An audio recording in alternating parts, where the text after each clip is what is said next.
Kung gipanalanginan ta og trabaho, masilingbahon gyapon ka.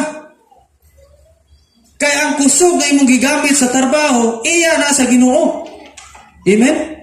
Matod pa sa Salmo 28, versikulo 7, O Dios, ikaw akong kusog ug taming.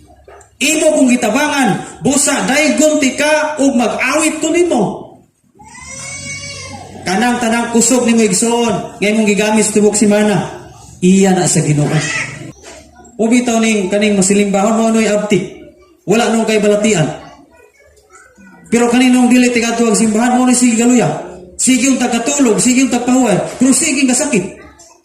Munang ipalanginan gayit ang negosyo, kabalog yapon tang utong pa dito simbahan. Amen? Naunsa mo nang ipalanginan ang negosyo, diha naman ta maghugpa kada Domingo. Isa di na ako kasimba pastor na naman, ihugpa